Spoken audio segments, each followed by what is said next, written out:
how you eat boiled okra.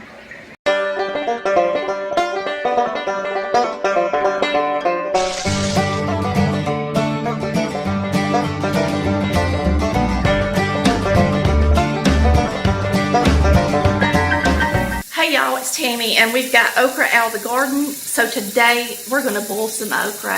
It's my favorite way to eat okra, not Chris's favorite way.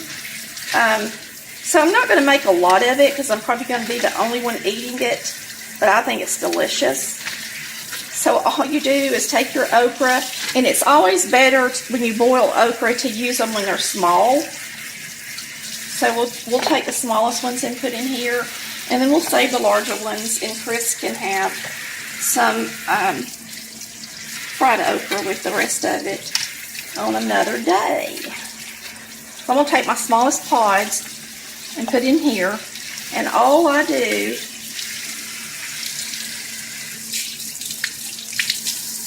is put water in it,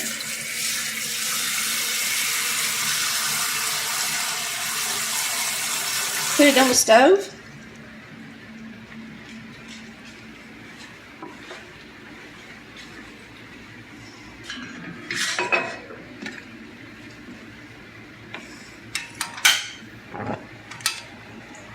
and I bring it to a boil. I like to boil it until the okra changes color. It's going to turn darker, and so you're going to want it nice and done, and then it will actually, when you put it on the plate, start to separate out so that you can see the seeds in the okra. So the first thing I do is just put it on the stove top. I put a little bit of salt in it, and you can pepper it as well. So you're going to salt it, pepper it. It's so simple because all I do is salt it, pepper it, and use butter. But we'll put the butter in at the end, so we're going to cover it and bring it to a boil.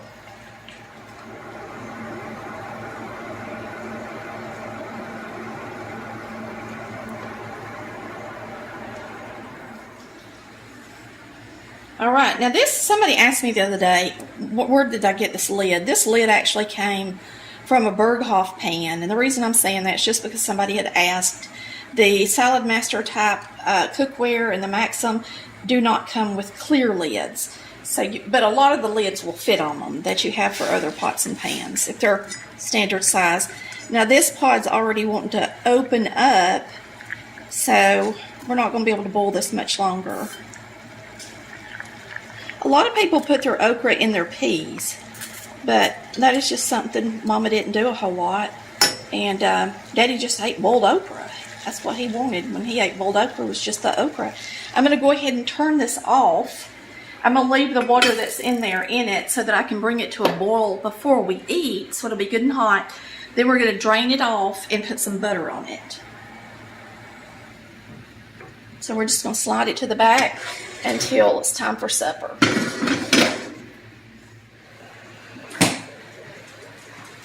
Alright, we're going to get out some butter. We're warming this okra back up, and then I'm going to drain it and throw some butter in there, and it's going to be delicious. If you want to know why I'm adding the butter, because it tastes good. That's why. People ask me a lot, why do you add oil to that? Or why do you do this? You know, and I do it because that's the way it tastes the best to me. Alright, I'm going to drain these off and taste them for y'all. I do it, drain all the water off of them. I put them back on the stove top. I usually salt and pepper them again. And remember that the butter has salt in it as well if you use salted butter like I do. So I'll just use 2 pats of butter. It's plenty. And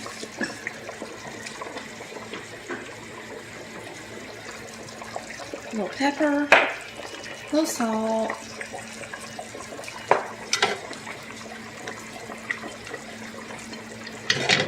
get that butter melted on them.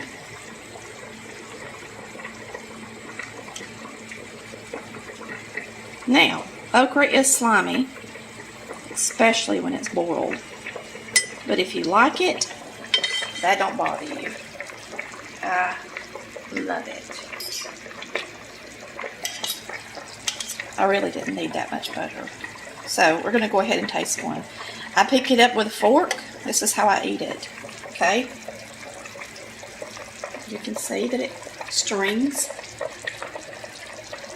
I'm going to go to the sink, because I would be over my plate normally.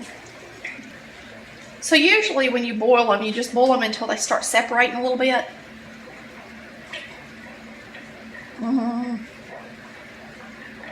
And the okra should be fresh, so when you bite it, it should just come right apart like that. Okay? If you get a tough piece from the garden, then it's going to just separate, and you're not going to be able to bite it.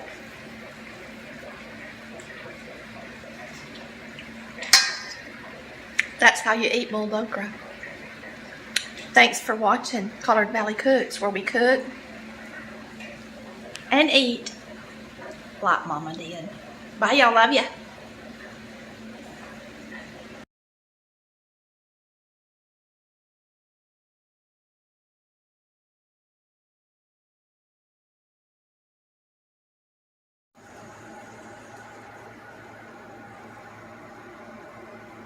Especially when it's boiled. But if you like it a little bit,